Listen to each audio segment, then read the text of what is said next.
Oke, Assalamualaikum warahmatullahi wabarakatuh. Waalaikumsalam warahmatullahi wabarakatuh. Kembali lagi di Diskotik, diskusi konstruktif dan mendidik yang pastinya. Oke, sebelumnya perkenalan dulu kali ya. Ya, Perkenalkan, nama saya Satria Huda Fakriansyah. Saya dari Hubungan Internasional 2022, Universitas 11 Maret. perkenalkan nama saya Mahib Fairuz Zabadi dari mahasiswa HI Visip UNS 2022. Monggo Mas Alex. Oke, dan halo semuanya, perkenalkan aku Alexander Nugraha Dewata dari mahasiswa Hubungan Internasional tahun 2022. Dan jelas di sini saya sebagai narasumber kedua untuk membantu Bung Mahib ketika dipertanyakan oleh host kita yaitu Satria Huda. Paling ganteng. Terima kasih buat narasumber kita yang sudah meluangkan waktunya, hujan-hujan ya. Sudah meluangkan waktunya untuk berdiskusi yang mendidik. Oke, buat topik kali ini kita akan membahas tentang politik Indonesia. Mungkin sebelum kita bahas lebih jauh tentang politik Indonesia, Bung Mahib bisa menceritakan tentang transisi demokrasi dari Orde Baru ke reformasi. Baik. Oke, silakan Bung Mahib. Bicara tentang dinamika demokrasi di Indonesia. Indonesia itu punya sejarah yang sangat panjang Wah, tentang demokrasinya. Ini bisa dilihat dari awal kemerdekaan, yang dimana setelah pasca kolonialisme dari Belanda, para founding fathers kita itu menginginkan adanya sebuah negara yang didasarkan atas kekuasaan rakyat, kembali ke rakyat, yang bisa kita sebut dengan republik. Re itu kembali, publik itu masyarakat. Di dalam negara republik, tentu saja nilai-nilai pelaksanaannya melalui nilai demokrasi, yang berarti kekuasaan rakyat, demos dan kratos. Demokrasi di Indonesia ini berjalan dengan tahap yang cukup rumit, mulai dari demokrasi liberal, demokrasi terpimpin, kemudian Orde Baru atau disebut dengan demokrasi Pancasila yang katanya seperti itu. Terus kemudian sekarang kita mengawali reformasi. Tapi kembali lagi tadi ketika Mas Huda bertanya tentang bagaimana sih transisi demokrasi Orde Baru ke demokrasinya reformasi gitu. Kalau kita mau mengupas sedikit tentang demokrasi di Orde Baru, saya melihat demokrasi di Orde Baru itu terbatas. Sekarang bisa kita baca bersama-sama literatur mengenai sejarah Orde Baru. Pak Soeharto atau Jenderal Purnawirawan Soeharto atau sebutannya Haji Muhammad Soeharto ketika di akhir-akhir periodenya, beliau itu berkuasa 32 tahun Mas Hudaf, Mas Alex. 30 tahun ya. 30 tahun lebih tepatnya 32 tahun. Waktu yang sangat lama sekali, kekuasaan yang sangat lama, dan ini dipertanyakan demokrasinya di waktu itu. Karena begini, demokrasi di Orde Baru pun saya katakan terbatas. Mengapa demikian? Pertama, kepemimpinan selama 32 tahun ini sesuatu yang tidak biasa. Bahwa sebenarnya demokrasi itu menginginkan adanya regenerasi kepemimpinan tentu saja. Tapi masa ada sesuatu yang nggak beres? Kalau literatur yang saya baca, kenapa Pak Harto begitu langgeng dengan kekuasaan dan golkarnya? Ada beberapa manuver yang dilakukan. Seperti contoh adanya monoloyalitas PNS. Yang dimana PNS itu dipaksakan untuk memilih Golkar. Sehingga demokrasi di Orde Baru itu kurang sehat. Juga ada lagi literatur yang saya baca, itu pihak ABRI, sekarang TNI Polri ya. Dulu namanya ABRI, itu juga turut mengintervensi adanya pemilu-pemilu pada waktu Orde Baru seperti itu, sehingga ini menjadi ambigunya demokrasi di era Orde Baru. Padahal Orde Baru itu terkenal dengan slogan demokrasi Pancasila, tetapi di sisi lain ada nilai-nilai keterpaksaan di situ. Ada sesuatu yang memang para pemilih masyarakat itu dia memilih sesuatu dengan terpaksa. Itu beberapa orang tua yang saya ajak diskusi, mengingat saya juga seorang dikatakan aktivis juga nggak aktivis banget, tetapi saya beberapa mengikuti kegiatan diskursus politik, dan para aktivis 98 itu berpendapat bahwa demokrasi di era Orde Baru itu ya cukup terbatas gitu loh. Tapi maaf Bung Haip, sebelumnya kan pada Orde Baru terdapat 3 partai ya? Iya. Nah, saat Partai Golkar melakukan hal tersebut, apa sih tindakan partai lain? Apakah mereka hanya diam? Ya diam, ya takut. Iya, saya mengatakan lebih takut karena akses yang dimiliki Pak Harto, misal dia menguasai di ABRI. Jadi gini, dulu itu kan ada tiga sebenarnya 2 partai 1 golongan karya. Ya. Kalau di dalam nomenklaturnya itu Partai Demokrasi Indonesia, Partai Persatuan Pembangunan, sama golongan karya. Golongan karya itu begitu mendominasi, hampir 90% perolehan suaranya. Sisanya PDI dan P3. PDI dan P3 ini bagaimana melihat melihat Golkar yang begitu mendominasi? Akhirnya juga nggak bisa ngapa-ngapain. Aksesnya tertutup karena semua akses pemilihan dan sebagainya itu dimiliki oleh Golkar. Dan di era demokrasi di era Orde Baru itu di MPR RI ada namanya fraksi ABRI, ada fraksi utusan golongan, utusan daerah yang saya nggak tahu pasti, maksudnya nggak jelas ini prosedur penunjukannya seperti apa. Unsur utusan golongan sama utusan daerah itu kan ada, itu kan unik. Terus satu lagi itu fraksi ABRI, yang dimana angkatan bersenjata harusnya menjadi alat negara, ini malah ikut campur dalam urusan politik praktis. Iya, itu kenapa bisa ya? Alat Soeharto. Lah iya. Tapi bukan berarti Pak Harto secara mutlak itu buruk ya. Pak Harto itu betul. Nek katanya Gus Dur, Pak Harto itu jasanya besar untuk negara, meskipun dosanya juga besar gitu. Tidak salah. Sama-sama imbang berarti ya. Sama-sama imbang. Iya. Artinya nggak imbang juga sih. Di dalam hal demokrasinya ada ketidaksehatan, karena banyak politikus zaman dahulu termasuk Gus Dur mengatakan bahwa Soeharto itu berlagak seperti Raja Jawa. Tetapi meskipun Pak Harto melakukan kelanggengan kekuasaan 32 tahun, beliau juga melakukan berbagai kebijakan-kebijakan yang turut pada aspek pembangunan negara. Kemudian Orde Baru berlangsung secara langgeng di 32 tahun dan meletuslah ketika 1998. Belum lahir. Iya. Itu meledos-meledosnya, Mas. Meletus-meletusnya, puncak kemarahan mahasiswa dan puncak berakhirnya kekuasaan Soeharto ditandai dengan demonstrasi mahasiswa yang menguasai sampai itu kantor kan MPR. Sampai ada yang korban jiwa bukan? Iya, ada beberapa mahasiswa Trisakti yang kemudian mati, beberapa aktivis yang hilang karena menyuarakan untuk menurunkan Pak Harto. Karena apa? Pak Harto itu sudah kenyang dengan kekuasaan, harusnya perlu ada regenerasi, karena abad ke-21 itu perlu ada regenerasi, sehingga para mahasiswa itu pada waktu itu dulu berdemonstrasi menyuarakan aspirasi untuk Pak Harto turun.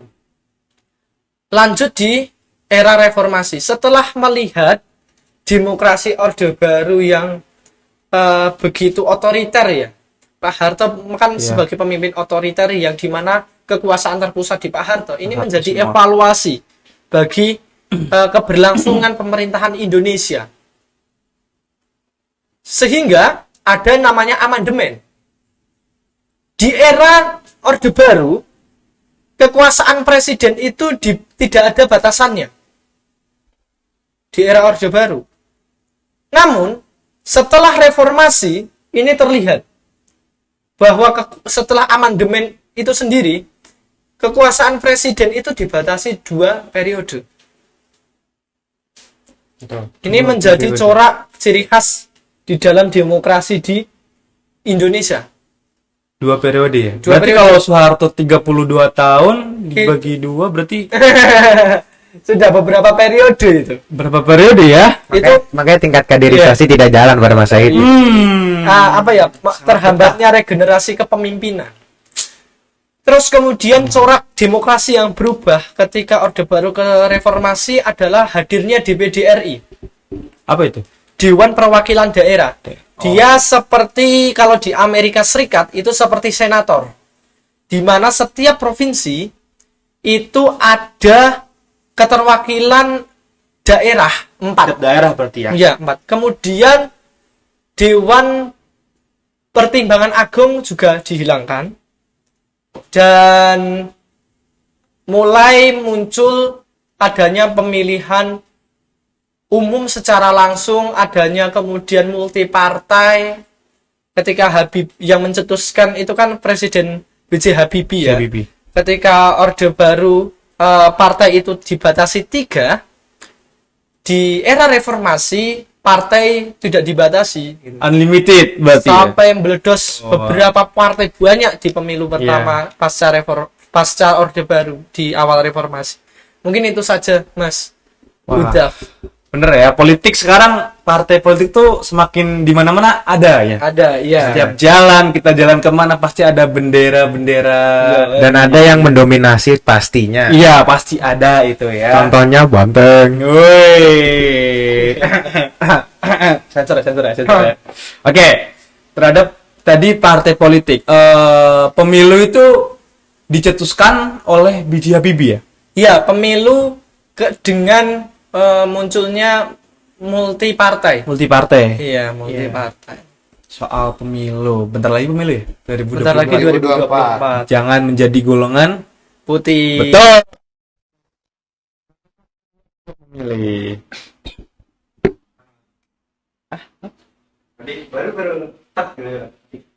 Oh, mati. Cek golongan putih ada. Oke. Tapi nggak dikat. Oke, membahas tentang pemilu. Seperti kita ketahui ya, di era kita pemilihan presiden sekarang ada sebuah tantangan, yaitu tentang presidential threshold. Iya. Threshold. Ya, threshold. Sorry. Iya. Bahasa Inggris saya kurang bagus. Oke. Bagaimana Bung Mahib tentang presidential threshold tersebut? Oke. Presidential threshold ya, Iya, atau betul. yang biasa disebut dengan ambang batas pencalonan presiden. Iya, pencalonan presiden. Jadi bicara tentang ambang batas pencalonan presiden ini menjadi isu yang menarik karena berbagai antar golongan, antar aktivis Iya. itu mencoba untuk menginginkan penghapusan presidensial threshold dengan melalui uji materi di Mahkamah Konstitusi. Tetapi sebelum Oke. jauh ke situ, saya akan bicara tentang bagaimana perjalanan presidensial Ya. threshold. Sejarahnya itu bagaimana? Jadi presidensial threshold itu berawal ketika awal reformasi, di mana pada Undang-Undang Pemilu nomor 23 tahun 2003 dijelaskan bahwa untuk menyalonkan presiden dan wakil presiden itu minimal harus memperoleh dukungan anggota dewan melalui gabungan partai politik, politik. mungkin iya, itu minimal 15%.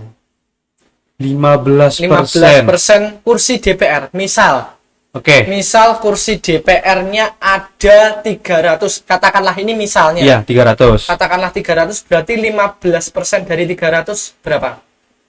Banyak. 40. 75. 45. 45 betul. Berarti 45 kursi itu mendukung Presiden tersebut, calon presiden tersebut. Ini katakanlah 300 anggota DPR RI. Berarti semisal kayak Alek mau daftar presiden terus dia tidak ada kenalan dengan orang tersebut Iya. dari dewan, tidak bisa. Tidak bisa, lebih tepatnya adalah partai. Oke. Karena semua DPR terpusat Partai. pada ketua umum partai. Betul. Kok kayak seperti kemarin isu-isu Yang baru ya yang baru Korea DPR itu kan manut sama juragan. Betul, juragannya di atas. Jadi, Siapa? Wah. jadi Ya. ketika menginginkan pencalonan presiden, lebih tepatnya adalah lobbying ke ketua umum partai. Sehingga partai. secara sistematis anggota DPR yang ada di Senayan itu mengikuti instruksi dari ketua umum partai. Tapi seperti kita yang tahu ya, dari ketua umum partai sekarang mereka tidak menyalurkan presiden. Mereka tidak pernah menjadi calon presiden. Itu kenapa? Sebenarnya ada Mas Sudaf, Ada. tapi ada beberapa ketua umum Partai? partai yang nggak ingin menyalonkan presiden. Iya. Ada seperti contoh Surya Paloh. Iya, Dari dia partai tetap kan? stay menjadi ketua partai. Iya, ketua ketua partai. partai. Megawati memang hari ini yang saya baca literaturnya Bu Mega dulu pernah menyalonkan diri sebagai Iya, calon presiden. pernah. Penggantinya Waktu Bijul Bibi. Iya. Penggantinya Lebih Gus Dur. tepatnya Gus Dur. Iya, sorry, Ketika Gus Gus Dur dilengserkan diganti Megawati. Tapi Megawati itu dulu pernah mencalonkan 2 kali sebagai calon presiden di pemilu 2004 dan 2009. 2 kali ya. 2 kali. Nah, tapi itu semuanya pilihan. Ketua umum partai mau menyalonkan presiden ya banyak. Bisa tapi ya. Bisa. Yang tidak menginginkan untuk menjadi calon presiden juga banyak. Sekarang kita kembali lagi kepada pembahasan presidential threshold. Oke. Presidential threshold ini pada 2003 diregulasikan tadi 15% duduk di kursi DPR, Iya, kursi DPR. atau 20% dari perolehan suara nasional melalui partai politik.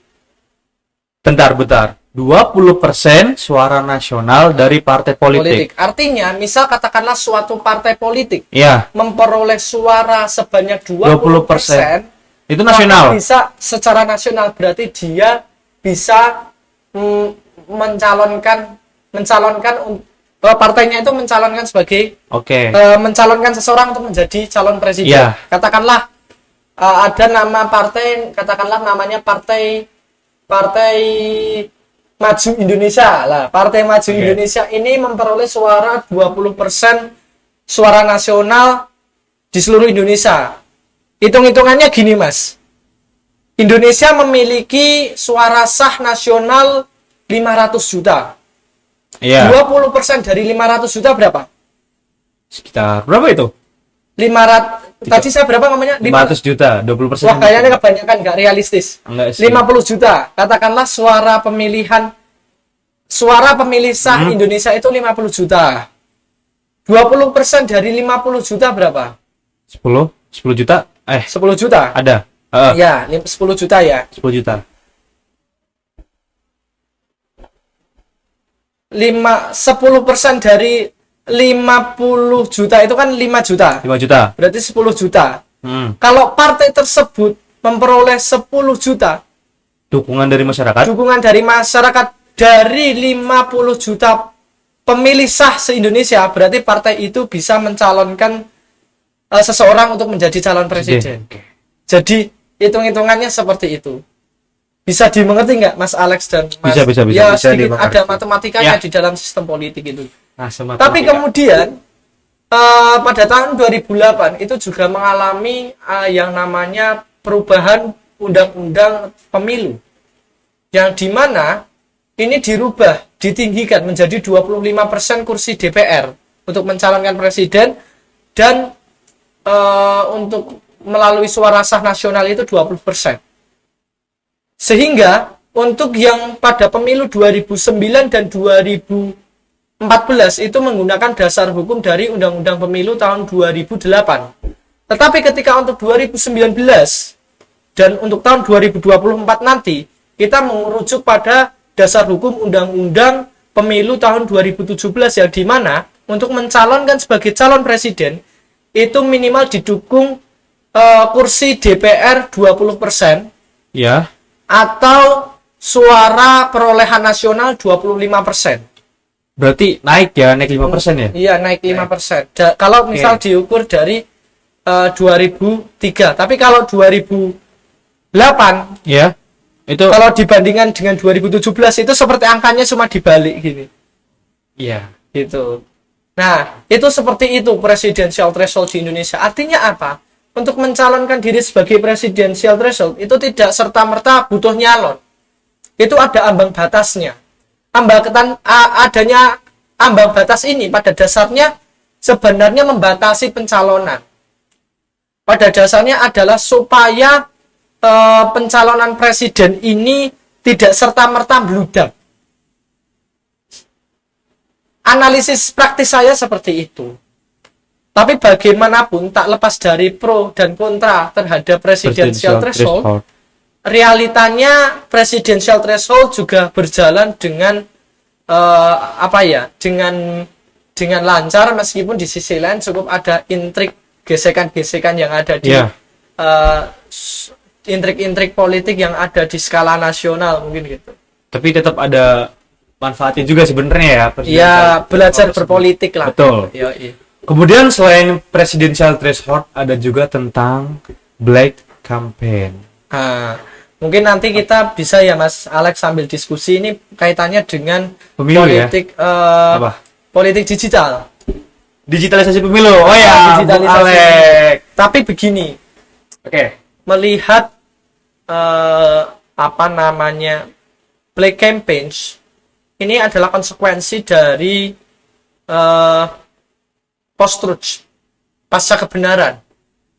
Jadi black campaigns ini adalah kampanye hitam yang berisi fitnah, hoax, dan biasanya black campaigns itu sangat deras arus informasinya di media sosial, Tuh. di Twitter, di Instagram. Betul. Contoh black campaigns yang ada, katakanlah fitnah bahwa menjelang pilpres biasanya Pak Jokowi dituduh PKI. Iya, betul. Seperti itu. Seperti Atau contoh. mungkin calon lain disebut apa gitu. Calon A kayak gini, ya. Campaigns-nya itu lebih cenderung Provokator. regresif, sesuatu yang tidak baik gitu. Jadi black campaigns ini sebenarnya adalah tantangan dalam pemilu depan. Dan 2024. black campaigns ini didasari dengan adanya kebencian pada dasarnya. Iya, Seperti itu Mas. tentang digitalisasi tetap ya. Di era modern sekarang ya internet juga semakin naik ya. Betul. Kemudian digitalisasi pemilu, Mas Alek. Tapi sebelumnya mau nambahin dulu terkait black campaign tadi kan Ya, ada istilahnya hoax atau kebencian Betul. dari campaign tersebut kan. Cuman memang mungkin terkadang dari salah satu calon presiden yang bisa kita bilang itu juga terkadang bisa melakukan blunder, atau blunder itu, Apa itu? bisa kita secara formalkan itu mengalami kesalahan yang tampak jelas di sosial media. Contohnya kayak isu-isu yang baru ini ya, kita ngomongin isu sekarang Oke, lah. iya. Kayak kemarin Update lah ya. Update lah ya. Iya. Masa anak sosial politik nggak update Betul. isu terkini. Kayak kemarin buktinya contoh FIFA. Iya, Kemarin Indonesia, wah, ada salah satu calon presiden yang kita menyedihkan ya. yang dimana dia melakukan sedikit kesalahan fatal mungkin ya, dan bisa mungkin ya, ini bukan saya menjelekkan atau apa, mungkin Iya, bisa betul. mengurangi tingkat persennya pemilihannya dia, mungkin ya, kita kan nggak tahu juga. Iya, karena juga ada juga Mas Alek, bahkan dari atletnya tersebut, Iya. dia komen di Instagramnya beliau. Betul, dan Iya. bahkan atlet Indonesia U20 ya, mungkin bisa Iya. dikoreksi kalau salah, itu dia bahkan sampai berkomentar ke akunnya beliau bahwa Iya. seperti ini. Kalau nggak salah ya, pas itu saya pernah mengutip dari Mbak Mata Najwa bahwa dia Betul. ngomong, terima kasih Pak untuk tugas Bapak, karena tugas Bapak itu sudah enak, dan terima kasih sudah mengubur mimpi cita-cita anak Indonesia. Itu kalau nggak salah ya, itu saya ngutip dari Instagram atlet tersebut. Ya mungkin kenapa, jadi kita balik lagi ke Black Campaign ya, kenapa bisa Black Campaign itu masih terjadi mungkin ya, karena juga ada salah satu faktor yang bisa menyebabkan itu terjadi kayak tadi ini. Jadi kan kesalahan ini juga bisa menyebabkan hujatan kebencian jadi banyak gitu. Iya, kan. betul. Jadi itu juga bisa terjadi gitu. Jadi nggak semata-mata itu hanya hoax gitu mungkin ya Bung ya. Iya. Itu sih mungkin kalau dari Black Campaign-nya. Nah mungkin kalau kita masuk ke digitalisasi pemilu,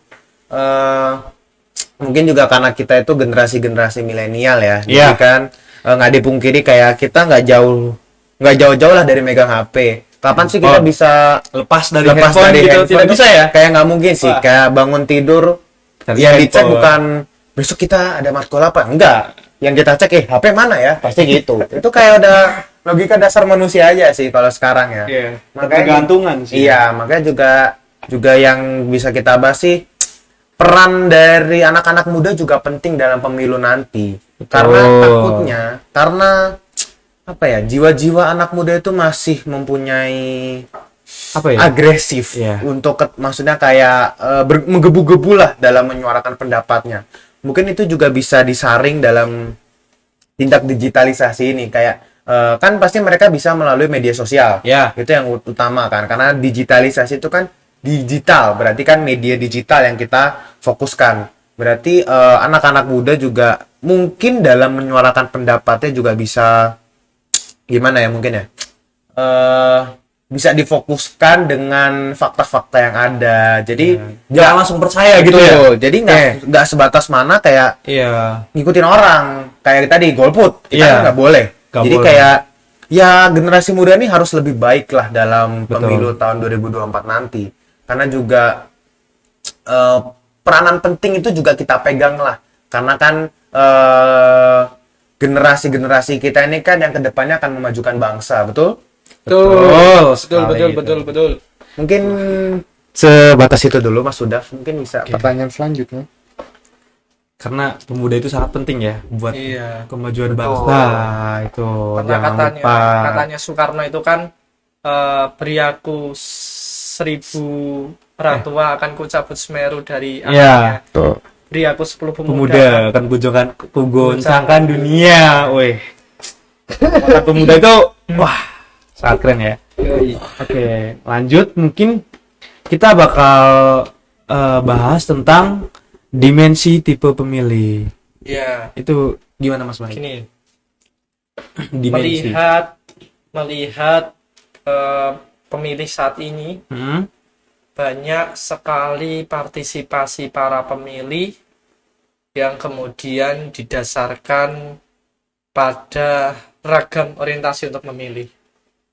Jadi ada 2 tipe dimensi dalam pemilih, Mas Alek, Mas Huda. Apa itu? Ada pemilih yang memilih itu dia mengedepankan kebijakan dan atau policy itu tadi. Pemilih yang mengedepankan figur ini mengedepankan program-program. Ada pemilih yang melihat figur ini yang dia kedepankan adalah ideologis. Katakanlah Mas Hudaf adalah seorang pemilih yang mengedepankan policy and problem solving. Mas Hudaf nanti akan bodoh amat dengan orang itu dari partai mana. Yang penting program kerjanya berdampak bagi bangsa negara atau tidak. Berarti kita lihat lebih ke visi misi dia ya. Visi misi dia. Tapi ada pemilih itu yang mengedepankan identitas ideologinya. Artinya berarti dia melihat partai. Biasanya lebih melihat kepartaiannya, latar belakang berserikatnya di mana. Biasanya lebih cenderung itulah. 2 pemilih ini, 2 jenis dimensi tipe pemilih ini yang kemudian mewarnai dalam demokrasi di Indonesia. Tapi bagaimanapun juga latar belakang itu juga menentukan masa depan Indonesia, visi misi juga menentukan masa depan Indonesia. Sepertinya buat masa depan kita sebenarnya ya. Gitu. buat masa depan. Kalian pilih yang mana? Ah. Ayo, yang visi misi atau yang satu lagi apa? Partai, Latar yang belakang. identitas. Aduh. identitas. Oke. Contohnya enggak Ya begitu lah ya. tit. Mungkin ya seperti itulah tentang dinamika politik kita ya, Iya. yang sangat-sangat tiap hari pasti ada Naik turun ya. Ya, masalah. Ya. Mungkin kita sebagai pemuda, bangsa, penerus, kita harus memberikan yang Terbaik. terbaik dan jangan lupa menjadi pemilu yang aktif, jangan jadi golput. Oke, mungkin demikian dari kita, demikian yang dapat kami sampaikan buat teman-teman semuanya.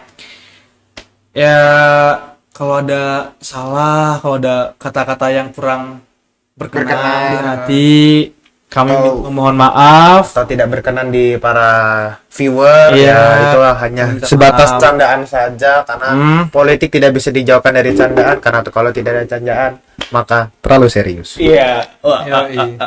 Ya. Tapi kalau omong-omong tentang menyongsong 2024, Gimana itu? gimana nih Mas Alex? Gimana Mas Alex? Apakah ada pendapat untuk 2024 nanti 2024 nanti atau harapan-harapan apa Mas Alex? Apakah harapan? identitas politik tetap ada atau gimana? Ya, kalau harapan 2024 ya semoga calon-calonnya ya tetap harus yang terbaik. Harus mengedepankan visi misi lah buat negara kita biar lebih Oke. maju. Masa negara Indonesia negara berkembang mulu? Kapan menjadi negara majunya kan? Ya, betul. Ya, mungkin kita juga harus lebih mencerna juga tentang para calon-calon nanti ya. Kita harus belajar tentang latar belakang mereka gimana. Mungkin visi misi mereka juga gimana. Kita juga harus teliti untuk memilih, betul? Betul. Dan jangan blunder. Ya, betul. Oke, mungkin ada pesan-pesan terakhir? Saya akan memberikan closing statement. Oke, mantap nih. Kata-kata Tan Malaka. Idealisme adalah kemewahan terakhir bagi seorang pemuda. Jadi kita sebagai anak muda menyongsong 2024 ya. di dalam pemilu nanti, kedepankanlah idealisme kalian untuk memilih calon yang terbaik. Jangan kalian terikut arus oleh money politik, jangan kalian terarus oleh politik identitas. Ya, betul. Jangan terikut oleh arus-arus fanatisme. Tapi pilihlah sesuai visi misi yang mengedepankan rakyat, gagasan-gagasan yang membangun negara, dan arah-arah kebijakan yang turut serta berkontribusi pada kemajuan bangsa. Itu yang paling penting kawan-kawanku semuanya. Ingat, Indonesia hari ini dan Indonesia ke depan itu ditentukan oleh pemimpin-pemimpin yang hebat, pemimpin yang punya gagasan, pemimpin yang visioner, dan sebagainya. Kalian, anak muda, diberikan kesempatan untuk memilih, jangan gunakan kesempatanmu itu dengan golput atau dan sebagainya, tapi gunakanlah untuk memilih yang terbaik. Ya, gitu ya Mas Alex. Mungkin Mas Alex punya closing statement nggak Mas Alex? Mas Alex. Mungkin kalau closing statementku sih gak usah panjang lebar. Kita have fun aja di sini. Iya, Closing statement. Closing statementku ya mungkin untuk kalian-kalian semua, ingat, pilihlah yang terbaik. Jangan pilih nggak boleh. Pokoknya tuh kedepankanlah visi misi dari pemimpin tersebut, karena memang pemimpin tersebut kan pasti yang terbaik untuk Indonesia. Jadi kita nggak boleh asal memilih. Jangan karena ini kita balik lagi, jangan karena satu masalah itu bisa menjadi pikiran kalian untuk menjelekan, nggak usah. Iya, betul. Kita tetap istilahnya tuh main bener aja, udah kita lihat aja dia performance-nya gimana, kita lihat dari mungkin sosial medianya, kita lihat gimana, apakah dia bagus atau enggak sih. Mungkin itu aja sih Mas Sudah. Oke. Biar nggak kepanjangan. Tepuk tangan buat mereka berdua ya. Wih. Sebelumnya saya pribadi ucapkan terima kasih buat Mas Alex, Mas Mahir telah meluangkan waktunya untuk hadir di acara ini, dan terima kasih buat kalian juga yang udah menonton sampai akhir. Saya Satrio Fahriansyah pamit undur diri. Assalamualaikum warahmatullahi wabarakatuh. Waalaikumsalam.